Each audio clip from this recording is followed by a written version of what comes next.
Nos últimos anos, diversos governos vêm sendo derrubados ou minados em todo o mundo, em processos que aparentam ser encabeçados por atores internos, mas que têm em comum o apoio político e financeiro de instituições estadunidenses, sejam elas estatais, empresas privadas ou entidades do terceiro setor, impondo uma agenda imperialista.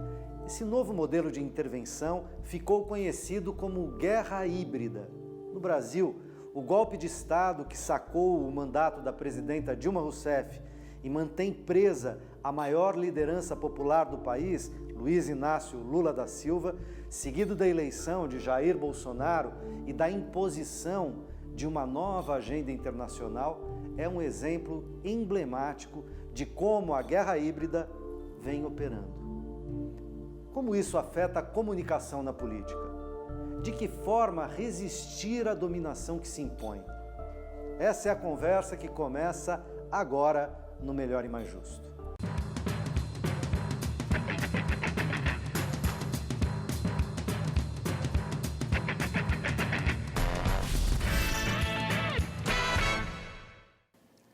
Olá, já está começando o Melhor e Mais Justo desta quinta-feira, aliás, como toda quinta-feira, uma conversa sobre temas relevantes para a conjuntura para o nosso país em sentido geral. Uma parceria da Fundação Perseu Abramo e da TVT.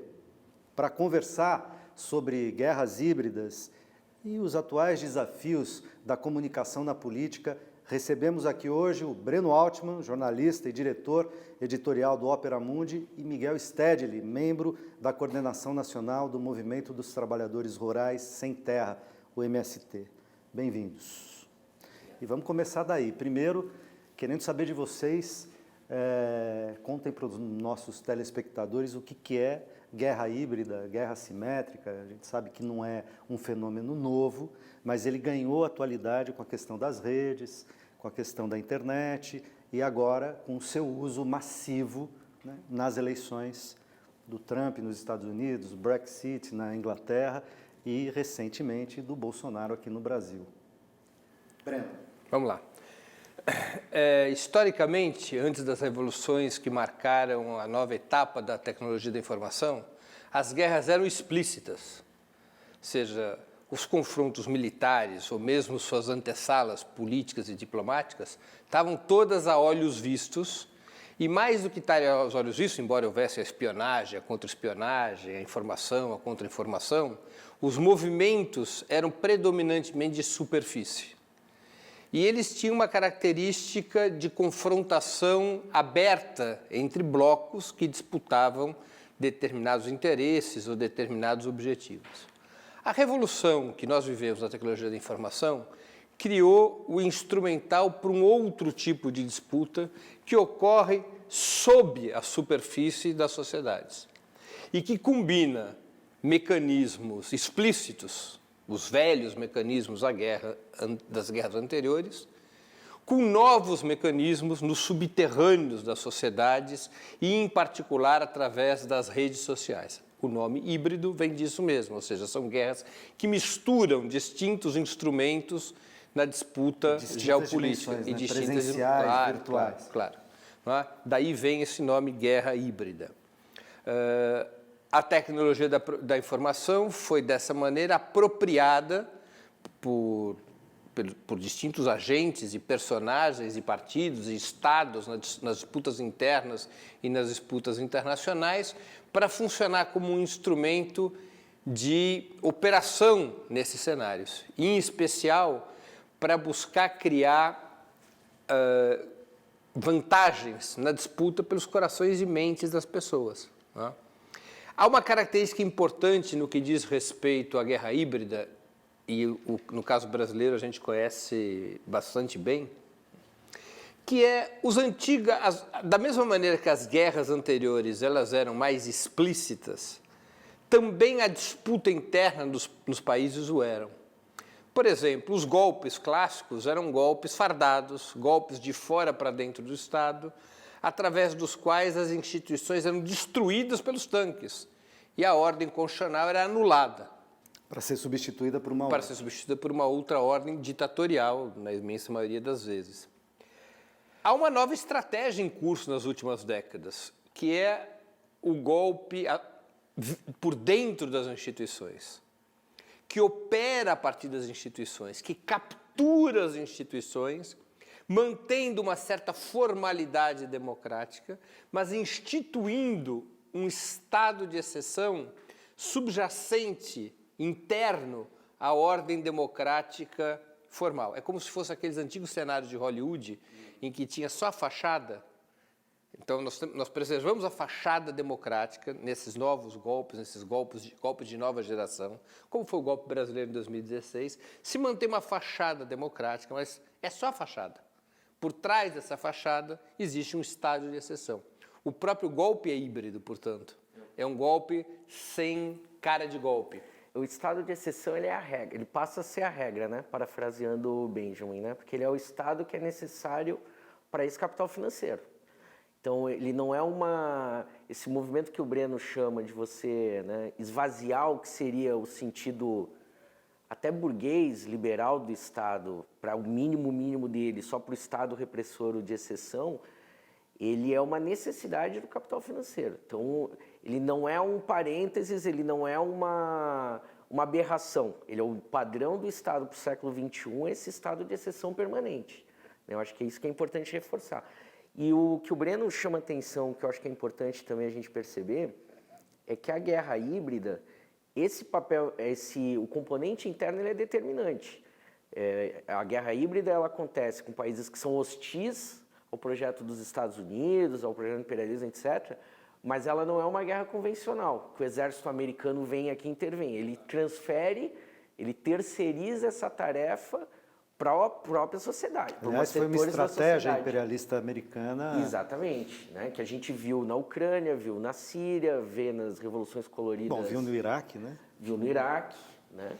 E, de certa forma, vê, digamos, enfim, táticas, métodos comuns também aqui, né? Se nós pensarmos bem, desde 2005 nós temos enfrentado, né, o que a gente viu em 2016, mesmo na eleição de 2014, os embriões estavam ali, do ódio nas redes sociais, de um tipo de polarização, etc., né? Eu diria que talvez até em 2005 já venha, né, com todo o processo do mensalão, de projetar o STF nessa lógica que o Breno falava. Né? Mas aí mais internamente ou já com uma participação internacional relevante? O que tu acha, Breno? A história nos dirá. Não, a história nos diz que não existe golpe na América Latina sem a mão peluda dos Estados Unidos. Não há registro disso. Não é?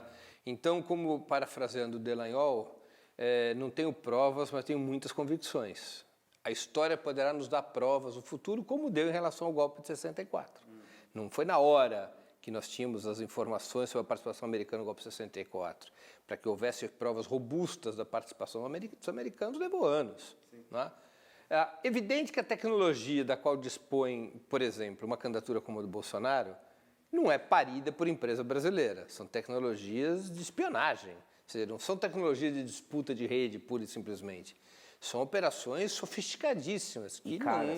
E caríssimas, e que evidentemente não nasceram nos círculos de apoiadores do Bolsonaro quando ele era um candidato de 15% ou 20% dos votos. Você tem, evidentemente, que tem um grau de interação não apenas com os Estados Unidos, mas também com Israel. Sim. Provavelmente Israel é o grande fornecedor de tecnologia para o Bolsonaro. Tudo isso tem que ser estudado, tem que ser investigado, mas há pistas razoáveis de que o papel de Israel na campanha do Bolsonaro, por exemplo, foi utilizar seu instrumental de espionagem e de guerra híbrida para impulsionar o ativismo digital da campanha do Bolsonaro com instrumentos sofisticados de captura de informações nas redes sociais. Né? Tem uma coisa que nós devemos levar sempre em conta: a guerra híbrida não dispensa a guerra convencional. Não é? Ou seja, ela é uma etapa preparatória da guerra convencional, caso a guerra convencional seja necessária. Você citou o exemplo do Iraque ou da Líbia. Eles se desdobraram em guerras convencionais, em intervenção aberta dos Estados Unidos nesses dois territórios e parcialmente também no da Líbia. E mesmo durante a guerra convencional, né, Breno, a guerra híbrida permanece, né? Ela continua andando em paralelo. Antigamente era muito complexo a guerra híbrida, embora já existisse, porque Para você poder produzir esse efeito corrosivo nas instituições dos países, exigia você comprar gente, Sim. exigia você montar centros de Infiltrar estudo, gente. exigia você... Era uma operação financeiramente pesada e materialmente de difícil consecução, necessitava de tempo, era uma operação visível, com rapidez você detectava no cenário pré-golpes de Estado esse tipo de operação. Né? Todo mundo sabia, por exemplo, às vésperas da queda do Allende no Chile, que o jornal Mercúrio era operado pelos americanos. Não era um segredo para ninguém que havia dinheiro americano e havia uma colaboração americana para o Mercúrio desempenhar o papel de desestabilização do governo do Allende. Não era segredo para ninguém como é que se organizava o golpe de Estado no Brasil antes de 64. Então, a revolução que marca a tecnologia da informação nos últimos 10 anos permitiu um tipo de operação mais barata. Muito mais barata. E uma operação subterrânea. E de escala e monumental. Uma questão importante que é um déficit da esquerda brasileira e mundial. A direita desenvolveu sua capacidade de guerra híbrida de forma muito mais avançada do que a esquerda construiu a defesa em relação a essa guerra híbrida.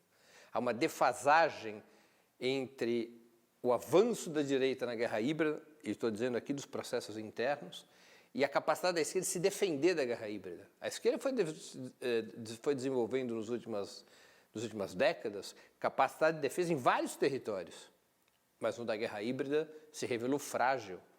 Fragilíssimo. O exemplo do Brasil é o mais recente apenas, mas em outros países nós vivemos a mesma situação.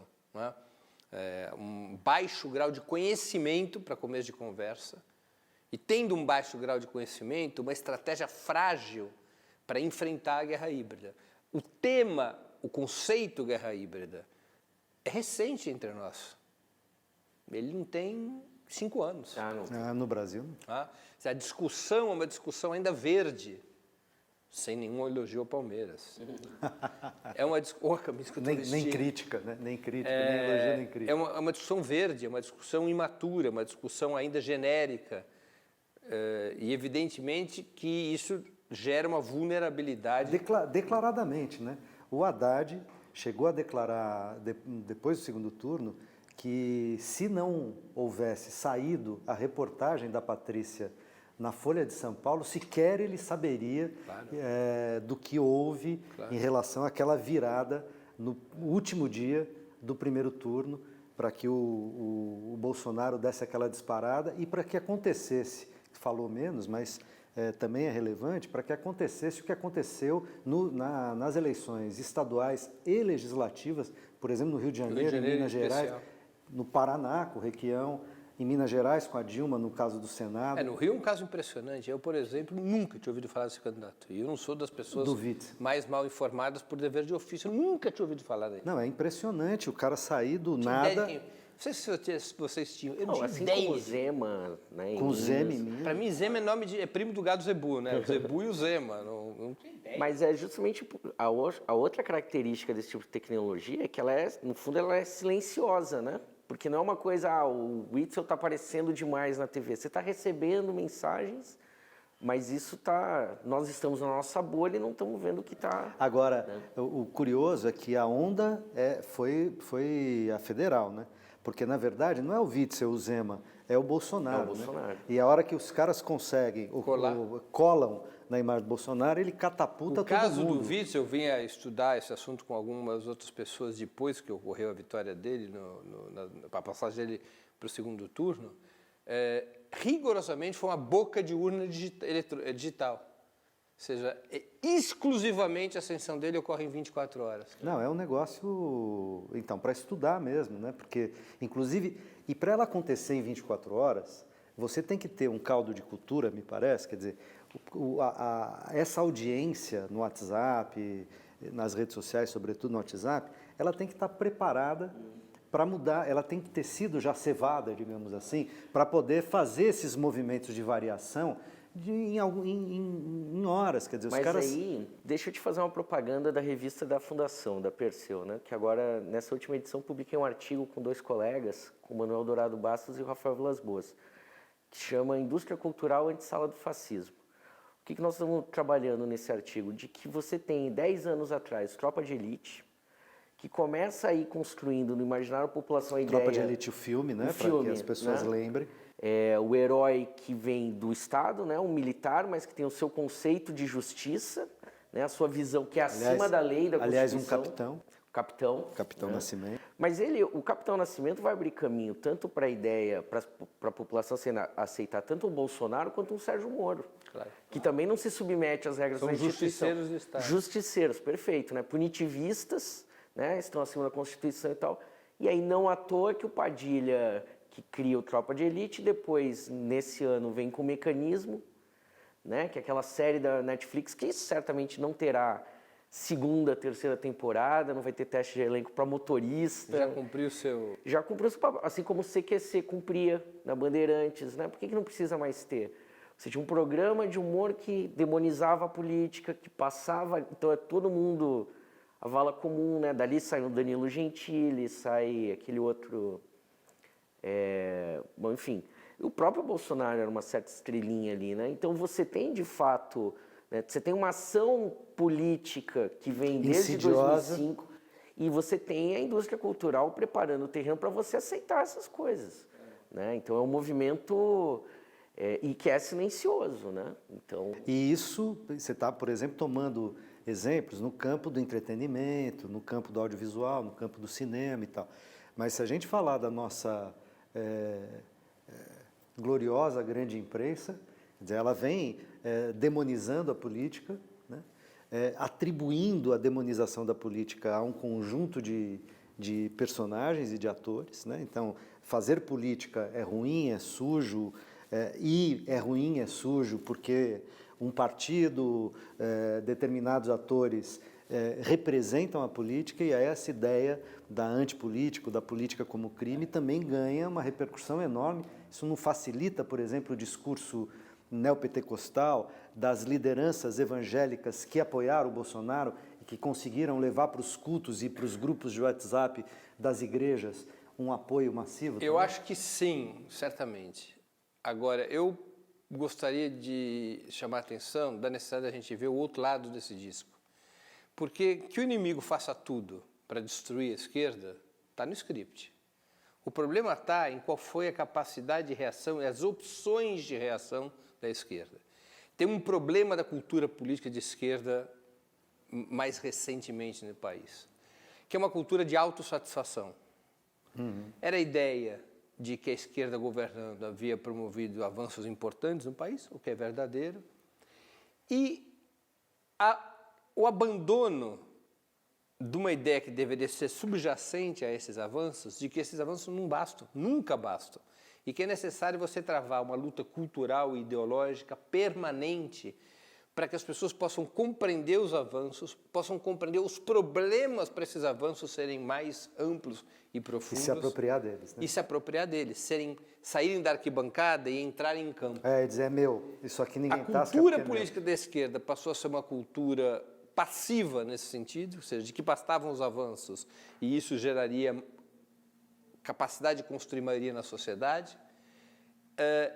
E quando se via, e ainda se vê, diante do contraditório, daqueles que não se convencem pelos avanços, o comportamento da esquerda passou a ser não o do convencimento, mas o comportamento da exclusão. Não, se você não está compreendendo que esses avanços são para o bem do povo do país, eu não falo mais com você. Você é coxinha, fascista. Você é fascista e é coxinha. E eu te excluo.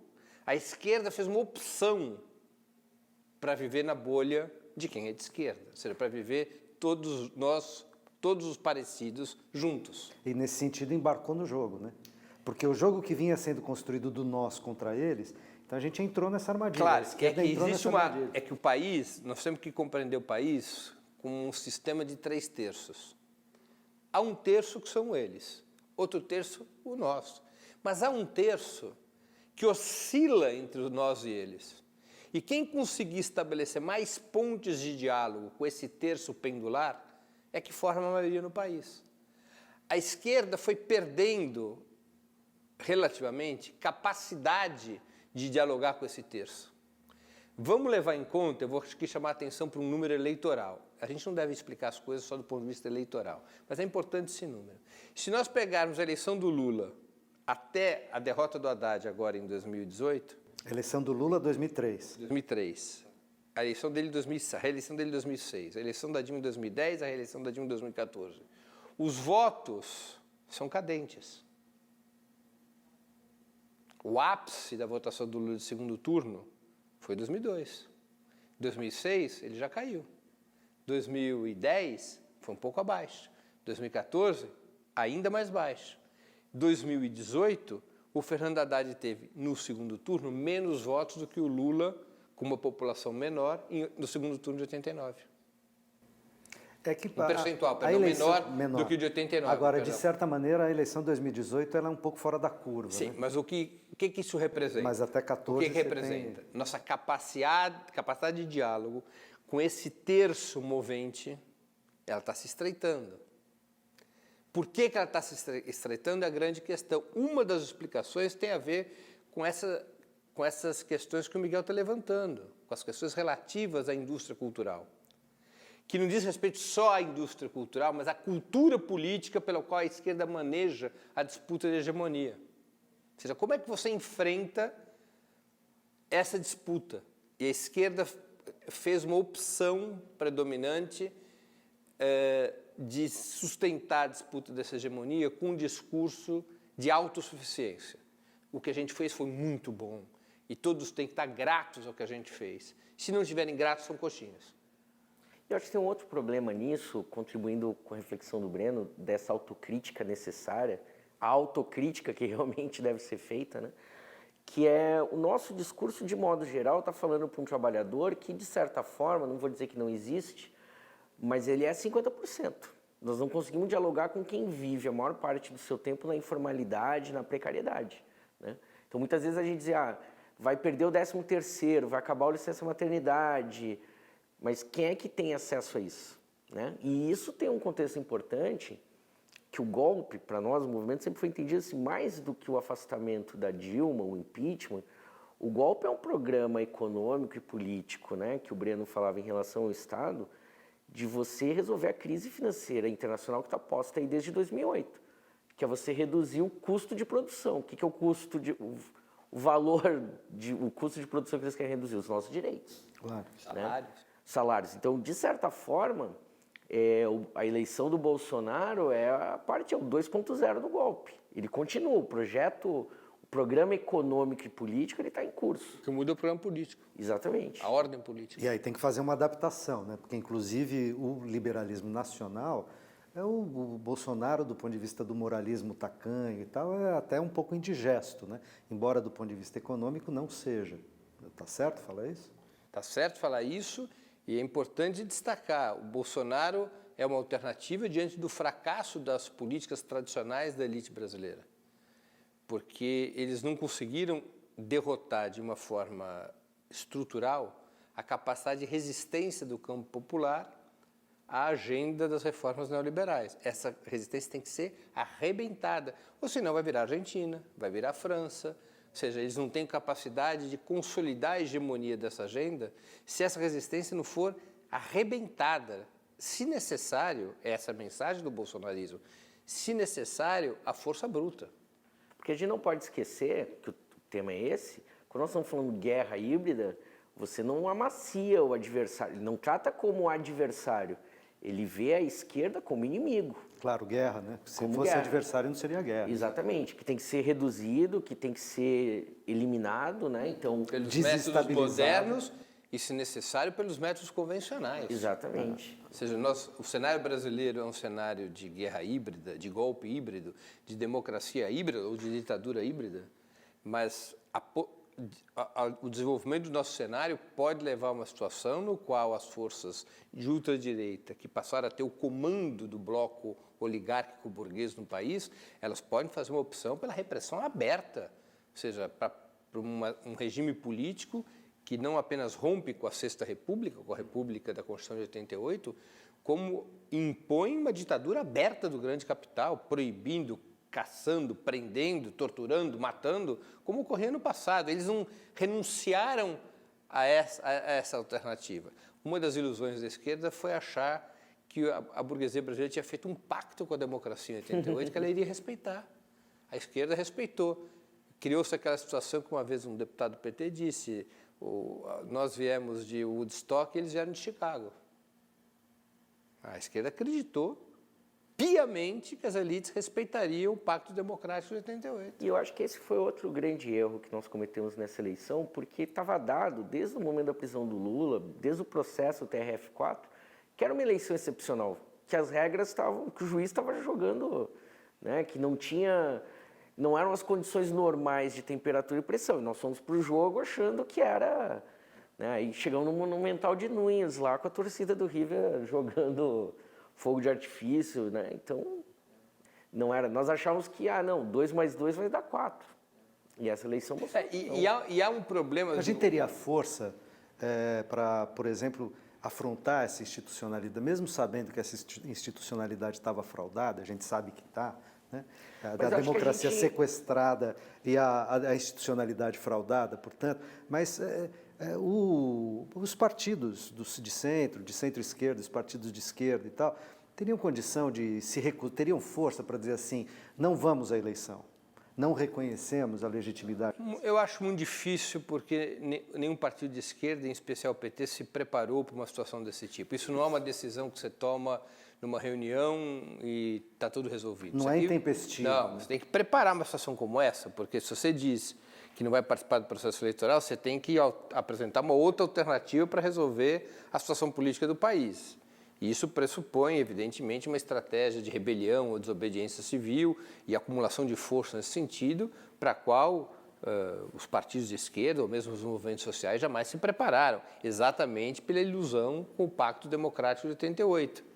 Se não houvesse essa ilusão, se a esquerda continuasse a acreditar, como acreditava nos anos 80, que o compromisso da burguesia com a democracia, ele é superficial, ele é funcional, ele é episódico, e que mais cedo ou mais tarde, quando você tem um governo que começa a adotar reformas populares, mesmo que sejam reformas extremamente moderadas, como foram as reformas dos governos petistas, quando essas reformas são colocadas em curso e começa a ser afetado, por mínimo que seja, o sistema de superexploração sobre o qual se baseia o desenvolvimento do capitalismo no Brasil, a burguesia rompe o pacto da democracia sem piscar, atropela as instituições sem hesitar. Não tem consciência culpada. Se houvesse essa compreensão ao longo do período histórico em que o PT governou o país, e se, em função dessa compreensão, o PT tivesse se preparado para o momento em que a burguesia romperia o Pacto Democrático, aí é uma outra história. Mas o fato é que isso não aconteceu. Essa história não aconteceu. Ao contrário, numa lógica dita republicana, o PT, de uma forma extremamente ingênua, fortaleceu instrumentos que depois foram usados pela guerra híbrida contra o PT. Por exemplo, uma autonomia para o Ministério Público que nenhum país do mundo tem. A autonomia que possui o Ministério Público brasileiro não tem paralelo no planeta Terra. Pode ser que tenha paralelo em Marte, em Júpiter. No planeta Terra não tem paralelo. Ele é uma instituição autogovernada. Ele é um quarto poder do Estado. E as medidas que o transformaram num quarto poder do Estado, lamento insistir, não foram tomadas pela direita, pelo Fernando Henrique, foram tomadas pelos governos petistas. Pelos governos petistas. E o Ministério Público é um instrumento fundamental da guerra híbrida, desse golpismo que passa por dentro das instituições, pelo sequestro delas.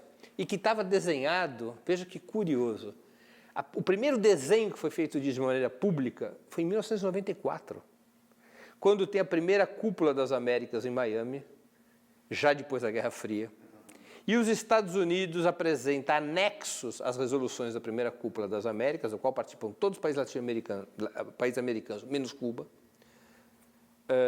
Os Estados Unidos apresentou anexos pelo qual ele propunha a internacionalização do combate ao tráfico de droga e à corrupção, programas de apoio à modernização da justiça e do Ministério Público dos países americanos.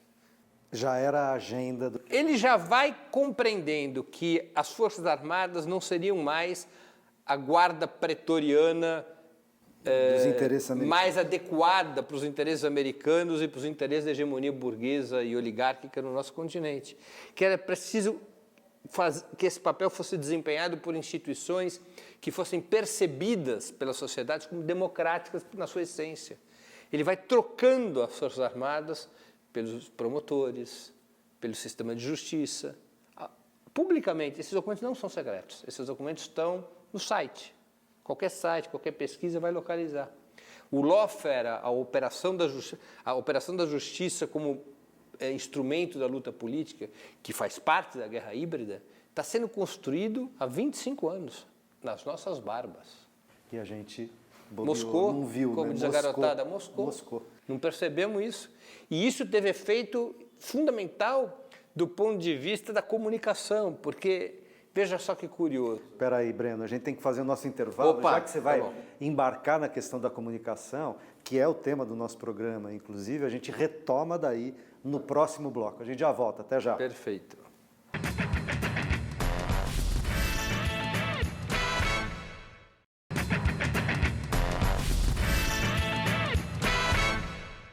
Voltamos com o Melhor e Mais Justo, parceria entre a TVT e a Fundação Perseu Abramo, que hoje discute a noção de guerra híbrida e os atuais desafios da comunicação na política. Participam dessa conversa Breno Altman, jornalista e diretor editorial do Opera Mundi, e Miguel Stedley, membro da Coordenação Nacional do Movimento dos Trabalhadores Rurais Sem Terra, o MST.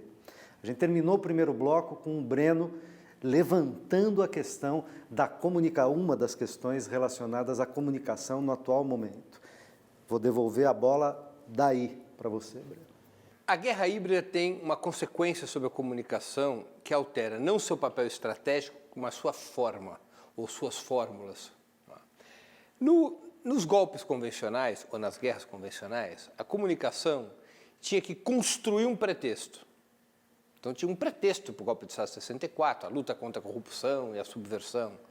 Para uma guerra tinha que ser construída uma razão. Sim, a morte do E você Francisco tinha que Ferdinand. construir o pretexto para justificar uma ação que, pela sua engenharia, era uma violência institucional explícita. Explícita. Tanques na rua para derrubar um governo legítimo em 64. O teu patamar de operação comunicacional era ruim. Pelo menos junto a uma parcela da população que tinha confiança na democracia. Você tinha que criar um pretexto para explicar por que a ordem democrática tinha sido rompida. A guerra híbrida muda a fórmula comunicacional, porque ela não tem mais que criar um pretexto para justificar uma ruptura. Ela se apropria desses processos que são por dentro das instituições para reforçar que esses processos respeitam a Constituição e as leis. Para naturalizar. Para naturalizar aquilo que a aparência já naturaliza. Então, ao contrário do período anterior, onde a comunicação golpista remava contra, ela passa a remar a favor. Ou seja, a aparência facilita a sua operação. E a comunicação democrática, a comunicação antigolpista, ela tem um esforço adicional, porque ela tem que desmontar essa fachada, né? Tem que desmontar essa aparência de normalidade e demonstrar o caráter híbrido e, portanto, antidemocrático desse tipo de processo. A esquerda tampouco se preparou para este tipo de comunicação. Embora tenha avançado, tenha nichos de comunicação importantes na blogosfera, sites progressistas, claro, a esquerda, de alguma maneira, foi se apropriando um pouco também da tecnologia de informação para construir algumas trincheiras de resistência que foram importantes em vários momentos, eu não subestimo isso, não. Mas é evidentemente que não houve uma estratégia, especialmente no período em que o PT foi governo, uma estratégia democrática comunicacional, seja do ponto de vista da democratização econômica do monopólio da mídia, seja do ponto de vista de construir uma comunicação progressista. E de certa maneira aí, só uma coisa, Miguel, eu já vi que você ia falar, mas uma pergunta para vocês, porque me parece que a ultradireita, vou aqui tomar a Cambridge Analytica e o Bannon, sobretudo, como exemplos clássicos, tomaram, por exemplo, as queixas e as formulações da própria esquerda contra a mídia tradicional e tal, para si, porque eles também batem na mídia tradicional e tal. Ou seja, eles aproveitam a construção que tenta desnaturalizar uma certa ordem liberal, no campo político, sobretudo, né? Não no campo econômico, e como se usam para suas finalidades, né? Isso também me parece que acaba virando uma tática dentro da guerra híbrida, aí por esse campo de atores que vem da ultradireita e que tem ganhado espaço. Claro, eu acho que nesse tema da comunicação, quer dizer, a gente às vezes fetichiza muito a ferramenta, o WhatsApp, etc. E não percebe o seguinte, independente de qual é a ferramenta que tu tenha, o importante é qual é a estratégia, qual é a mensagem. Que eu acho que é isso que o Breno está chamando a atenção, de que nós, para além das ferramentas construídas, dos blogs, etc., né, que nós também fomos beneficiados por essas mudanças tecnológicas. Mas a nossa linguagem, a nossa estratégia de comunicação, como eu disse no primeiro bloco, não dialogou com uma parte, né? E, ao mesmo tempo, da parte da direita, internacionalmente, o que a gente percebe? Que é uma estratégia de usar temas genéricos, por exemplo, corrupção. Nenhum de nós aqui é a favor da corrupção, né? Então, você fazer uma manifestação contra a corrupção... Ela se utiliza de valores universais. Claro, exatamente. Pega casos de guerras híbridas. Bom, mas né, isso é recorrente, né? Recorrente. A guerra híbrida não é de agora, não é na revolução informacional, né? Claro, Desde sempre. Claro. Mas você usa, assim, palavras, bandeiras de ordem que são genéricas, como nas revoluções coloridas, liberdade, democracia. Ninguém é contra liberdade e democracia. Agora, como é que você atende essa pauta de reivindicação? Né? Você cria um movimento em torno de algo genérico, que ninguém é contra, que todo mundo é favorável, etc. E aí, para a gente pensar, o exemplo que tu traz do Steve Bannon e do próprio Bolsonaro, quer dizer, havia uma indignação da sociedade contra tudo que está aí, contra o sistema, e veja, nós que nascemos para lutar contra o sistema e contra tudo que está aí, né, porque nós defendemos uma outra ordem, um outro modelo de sociedade, né, podemos ter nos acomodado, mas aí a falha foi nossa, né, nos colocamos numa posição de defesa do status quo, né, então por isso que eu endosso o que o Breno coloca. No fundo, as nossas falhas na comunicação, elas também sinalizam onde é que nós temos errado na política. Então, mas essa também não é uma estratégia ou uma tática da extrema-direita, que é essa de embaralhar os códigos e conseguir, por exemplo, ter, nesse momento, pelo menos, empurrado a esquerda para uma defesa do status quo, da institucionalidade? Eu acho, pegando as reflexões que o Breno fazia, eu acho que não foi empurrada, não. Acho que teve muita gente que gostou de defender. Que foi por livre e espontânea vontade. Foi, que acredita Embora mesmo, né? Hoje talvez tendo que reconhecer um equívoco aí. Não, eu acho muito engraçado que no nosso meio, no nosso campo, vem às vezes alguns companheiras, valores republicanos. Quando é que esse país foi uma república, no seu sentido clássico, literal, né? Talvez tenha sido, de fato, nessa pequena experiência, nesse intervalo. Agora, o Breno reforçou muito bem. Isso não quer dizer que a burguesia brasileira, as elites aqui, entenderam o projeto republicano como seu, né? É o contrário. Esse governo Bolsonaro, ele é uma versão em cores da Primeira República, né? Oligárquico, atrasado, ultraliberal, né? Subordinado. Então, não é um enredo que é novo na nossa história, né? Então, eu acho que isso também eu acho que caímos um pouco nesse conto de que estávamos reformando o Estado, a nossa imagem e semelhança, não é verdade. E vou dizer uma coisa aqui sobre a estratégia de comunicação. Não sobre a estratégia institucional de comunicação, aquela que diz respeito à democratização dos monopólios da mídia ou à construção de instrumentos progressistas de comunicação que equilibrassem um pouco melhor a disputa entre a esquerda e a direita também no campo comunicacional. Vou falar aqui da estratégia adotada pelos governos petistas e pela esquerda de forma geral, neste período em que foi o governo. Comunicação de governo tem dois extremos, a gratidão e a identidade. Não é? A lógica, a ilusão com o comportamento das classes dominantes brasileiras levou os governos petistas, também por conta das suas fragilidades institucionais, não tem maioria parlamentar, não tem maioria de esquerda nas instituições, levou os governos petistas a uma estratégia baseada na gratidão. O que é uma estratégia baseada na gratidão do ponto de vista de comunicação? O governo faz coisas boas, o povo é grato às coisas boas que o governo fez. Então você conquista a sociedade por conta das suas realizações administrativas. é uma estratégia pela qual você retira a disputa de interesses do centro da comunicação. É uma estratégia na qual não existe inimigos, na qual existe competência, sabedoria, capacidade de fazer as coisas. Estratégia que tem alguma efetividade, porque em parte a vitória e a manutenção do Nordeste Claro, e tal tem a ver com isso. Ela tem uma efetividade nos ciclos favoráveis da economia. Exatamente. Quando você entra nos ciclos desfavoráveis, e o capitalismo é cíclico, esses ciclos desfavoráveis ocorrem de tempos em tempos. Essa estratégia da gratidão, ela é pouco adequada.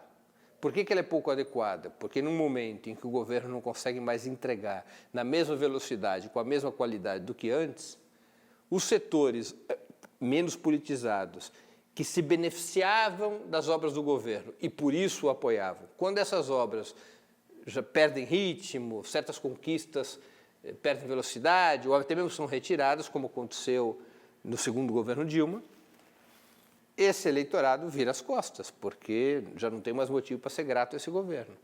A estratégia da identidade é uma outra história. É um governo que constrói, no limite, a equação que estava presente nas paredes de Santiago do Chile às vésperas do golpe de 73 contra o Allende. Estava pichado, uma frase pichada que ficou conhecida internacionalmente. Es un gobierno de mierda, pero es mi gobierno. É um governo de merda, mas é meu governo. O que é a estratégia de identidade? Mesmo que as coisas não estejam bem, mesmo que não consiga se andar em termos administrativos, eu tenho que defender esse governo porque ele representa o governo da minha classe, dos meus interesses de classe. Do qual eu participei da construção. Exatamente. Meu. Então, essa é a identidade. Não há outra explicação do ponto de vista comunicacional para a sobrevivência da Revolução Cubana que não uma extremamente bem-sucedida estratégia de identidade desde o primeiro dia da Revolução. Cuba vive problemas econômicos antes do Miguel nascer. Ah, com certeza. Um pouquinho depois. Com problemas graves depois do fim da União Soviética. Gravíssimos, Mas né? não há nenhum abalo sísmico no apoio popular ao governo cubano. Porque construi uma estratégia de forte identidade. Outro exemplo, Venezuela. É claro que a situação econômica venezuelana é gravíssima, mas muito pior do que a situação econômica do Brasil na época do segundo governo da Dilma. Mas ele mantém um fortíssimo apoio popular, pelo menos metade do país apoia o governo venezuelano. Debaixo de uma guerra híbrida. Debaixo de uma guerra híbrida terrível, de um sistema de sabotagem econômica tenebroso, ele mantém metade do país apoiando o chavismo. Por que isso acontece? Por uma estratégia de comunicação baseada na identidade. O que quer dizer identidade? O povo se sentir como seu aquele governo e o povo se sentindo como protagonista daquele governo e não espectador, não torcedor. É protagonista. Eu participo desse governo. Esse governo tem o meu dedo, esse governo é da minha classe, esse governo é meu. E essa estratégia, os governos petistas nunca quiseram ter. Nunca optaram por ter. O contrário, sempre a lógica foi, quando você tinha um conflito, você chamava o governo para ser questão dos transgênicos, né? Tinha diferença entre Ministério do Meio Ambiente, Ministério da Agricultura, MDA, etc. O governo chamava para si, não jogava em plebiscito, não ouvia, né? Não jogava para as massas, né? E a identificação ficava muito dependente da própria figura do Lula. Claro. Porque o Lula, de certa forma... Era identidade. Era identidade. Claro, eu sempre brinco assim, você vê aquela foto... Não é por isso que a gente foto... disse que o Lula ficou maior do que o PT. Né? Claro. Mas veja, eu sempre brinco, você vê aquela foto do Lula no litoral, presidente da República de férias com o isopor de cerveja nas costas. Quem é que nunca fez isso? Né? E você bate o olho e você fala, esse é um dos nossos, esse cara é dos meus. Né? O cara que era presidente da República faz churrasco, chama os ministros, não sei o quê, pelada depois. O cara dá esse ele compensa pela personalidade, pela pessoa que ele é, né? A essa identidade que o Breno reivindica com razão que o governo deveria dar também, né? Se satisfazia nessa identidade com o presidente. É verdade que os governos petistas não tinham maioria parlamentar para aprovar as chamadas reformas de base, as reformas estruturais. Agora, uma coisa é você, de antemão, renunciar à disputa. Outra coisa é você colocar disputa na sociedade. Tensionar. E O bode na tensionar. sala, né? Mesmo que você tenha que negociar, claro, faz parte da política. Todos os movimentos sociais, todos os partidos fazem isso. Não, mas quando você tensiona, essa conversa, essa agenda É entra, evidente. E você explicar começa a habitar a você cabeça e exercer os uma corações pedagogia das pessoas. Claro. junto à sociedade. Que é você explicar para o povo o que está em jogo, quem que defende o quê e por quê. Porque isso vai, mesmo que você tenha uma derrota econômica, mesmo que você não conseguisse aprovar uma determinada reforma, você vai aumentando a consciência política da classe trabalhadora. Ela vai entendendo o que se passou. Muitas questões foram derrotadas sem que o povo entendesse o que se passou. É verdade que o governo Lula lá atrás propôs o imposto sobre grandes fortunas e foi derrotado por uma escandalosa maioria do bloco conservador, se não me engano, foi 320 a 110 a votação, 320 a 120. Agora, o governo não foi para a televisão defender o imposto sobre grandes fortunas. O governo não explicou quem seriam os prejudicados e quem seriam os beneficiados. Não fez um debate no Congresso Claro, por um então referendo a ou por um lógica plebiscito. era, ao contrário de aumentar a intensidade da disputa na sociedade, levando a consciência sem da classe fervura. trabalhadora através da comunicação, era baixar a temperatura. Com receio, que eu reconheço que é legítimo esse receio quando você não tem maioria parlamentar. Claro, a tua correlação de Que forças era, não é se eu aumentar a temperatura na sociedade, eu vou perder qualquer governabilidade no parlamento. É um risco que existe, é verdade que existe esse risco. Mas em nome da governabilidade... Mas nós já vimos também o oposto. Eu vou aqui recordar um elemento da nossa própria história. Na Constituinte de 88, as forças progressistas eram uma minoria inexpressiva. Elas tinham 40 deputados. O PT tinha uma bancada de 16, você somava ali o que eram os antigos autênticos do MDB, os deputados que o PCdoB e o PDT tinham, o PCB ainda tinha bancada parlamentar, 40, 50, 60 deputados. Você olha para a Constituição, no que diz respeito ao capítulo de direitos econômicos e sociais, ele é muito avançado. Como é que aconteceu essa mágica? Os conservadores ficaram bonzinhos? Não. Foi uma pressão social de fora para dentro, que fez, inclusive, com que deputados, com que constituintes de direita votassem em propostas avançadas com medo de perder a eleição ou com medo de perder a cabeça. E você tinha um caldo, né? Aquilo que prepara antes, né? Porque a gente tinha... Movimentação popular. E você tinha a saída de uma ditadura militar, sim. Você tinha um que, de certa favorável. maneira, também deu uma maciada. Sim, mas havia muita pressão social. Ou seja, como é que se criou uma correlação institucional favorável? Por conta da pressão social. Então, como é que era organizado isso? A CUT estava ali nos seus primeiros anos, fresca, jovem, sua combatividade enorme. Como é que era organizada a estratégia de pressão? Bom, vamos aqui discutir um determinado item, jornada de trabalho, que interessava a classe trabalhadora e tinha lá uma quantidade imensa de constituintes dispostos a passar a faca contra a classe trabalhadora. Bom, quem são os caras da comissão de trabalho da Constituinte? Vamos pressionar, não os nossos, vamos pressionar os de lá. Onde é que eles moram? Qual é o aeroporto que eles chegam? Onde é que é a residência deles? Em que cidade? E metia massa no aeroporto, na frente da casa do sujeito. O cara era cartazes, esses caras aqui estão ameaçando votar contra a classe trabalhadora. Eram campanhas de massa que o sujeito ficava encurralado. E ele chegava ali na comissão, mesmo que a opinião dele fosse extremamente racional, ele a favor da jornada de 8 horas. Então, teve muito voto conservador arrancado à força. É possível você enfrentar uma situação de minoria parlamentar com uma estratégia de comunicação e de mobilização inteligente. Pode dar errado. Ninguém tem garantias que isso vai dar certo. Mas o contrário disso é não fazer a disputa na sociedade.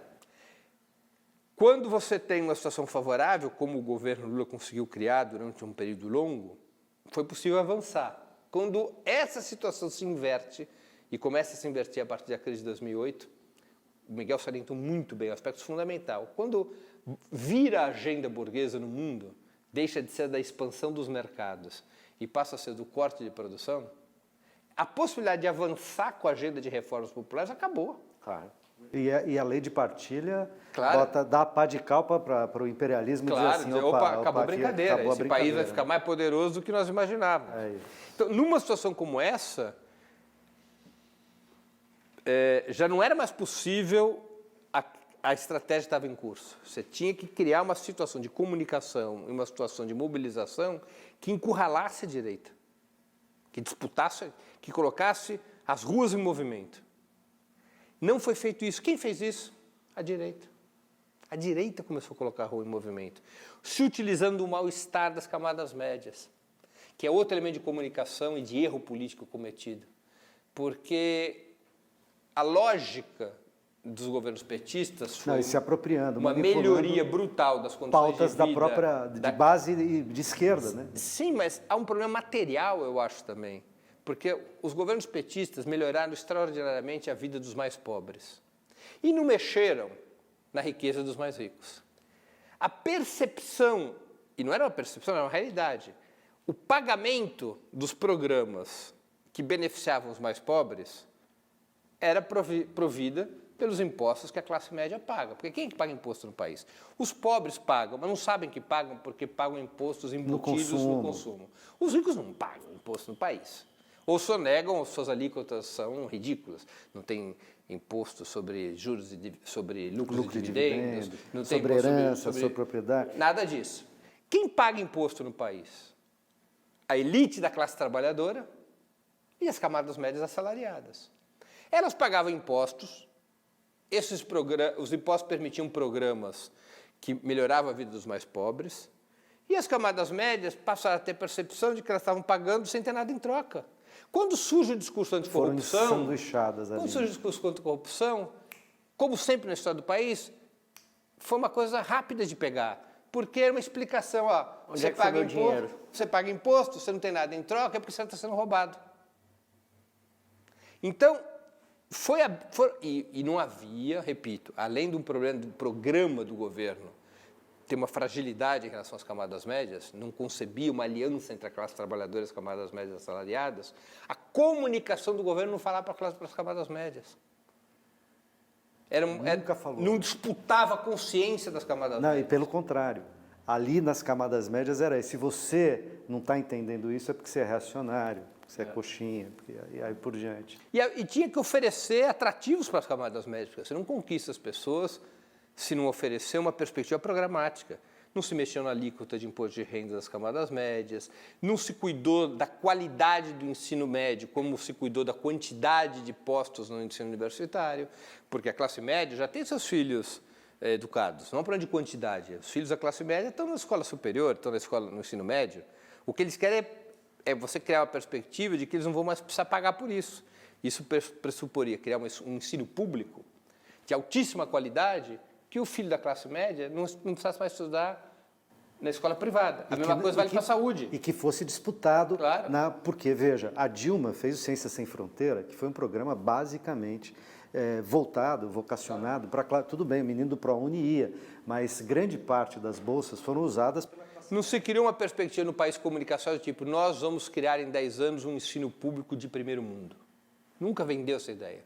Nós vamos criar uma saúde pública de primeiro mundo. Mas eu acho que tem um outro problema nisso também, que é o seguinte, também decorrente da comunicação, que foi essa ideia que os governos trabalharam há muito tempo de que o que estava se formando era uma nova classe média, quando na verdade era um trabalhador melhor assalariado. Então, primeiro se criou esse mito de que estava ascendendo socialmente, porque agora eu posso, pela lógica do consumo, e aí isso tem a ver com o que tu dizia antes também das igrejas, porque aqui é a meritocracia, né? Então, eu não devo gratidão ao governo. Fui eu por meu mérito, né? Sem meu esforço. Só que assim, antes eu era a nova classe média. Minha vida está piorando. E agora, né? Então não é a identidade de classe que o Breno batia, né? Não foi trabalhada essa identidade. Ao contrário, foi criada uma falsa identidade baseada pela lógica do consumo. Claro. Que é sempre uma lógica superficial, claro, e momentânea. Efêmera. Não, e indivíduo centrada, né? O cara sobe para a classe média e não conversa com o vizinho. Porque eu acho que o Lula marcou um gol de placa quando ele faz a campanha de 2002 e começa a governar, com uma ideia muito simples. Meu programa de governo, que todos os brasileiros tenham direito a 3 pratos de comida. 3 refeições ao dia. 3 refeições ao dia. Isso foi uma ideia maravilhosa, simples, combate à pobreza extrema. Bom, isso foi um programa que foi executado nos primeiros anos de governo, com dificuldades nos primeiros 2 anos, mas depois ele avança. Quando a Dilma é candidata, nós tínhamos que ter feito uma troca programática, criar um outro imaginário. E esse imaginário tinha que capturar os setores populares que melhoraram de vida com os governos Lula e tinha que capturar os setores médios assalariados. Qual era o imaginário que poderia capturar? É educação, é saúde de primeiro mundo e pública e gratuitas. Não foi a operação que a gente fez, nós continuamos com uma operação quantitativa. A Dilma tentou, né? Tentou, que eu digo assim, tentou inclusive fazer uma comunicação no campo do Brasil, uma pátria educadora, sim, etc. Sim. Mas essas agendas não conseguiam, já no momento onde o governo estava descendente. Claro. Né? Porque nós nos mantivemos na área de saúde e educação com pautas comunicacionais e políticas quantitativas, criar vagas. Claro que é importante criar vagas, claro, é melhor ter as vagas do que não tê-las. Mas nós, do ponto de vista da nossa narrativa, como se diz atualmente, não fomos capazes de dizer que nós íamos criar uma educação de qualidade. Sim, uma vez tendo a vaga, o que vai acontecer com você? Gente, essa conversa aqui tem que acontecer outras vezes, porque acho que essa questão é uma questão que vai continuar nos desafiando, inclusive para tirar o atraso aqui no campo da esquerda em relação às estratégias comunicacionais. Infelizmente, hoje o nosso tempo acabou. Queria agradecer muitíssimo Miguel, Breno e você que nos acompanhou até aqui. A gente se encontra na próxima quinta-feira ou a qualquer momento pela internet. Forte abraço.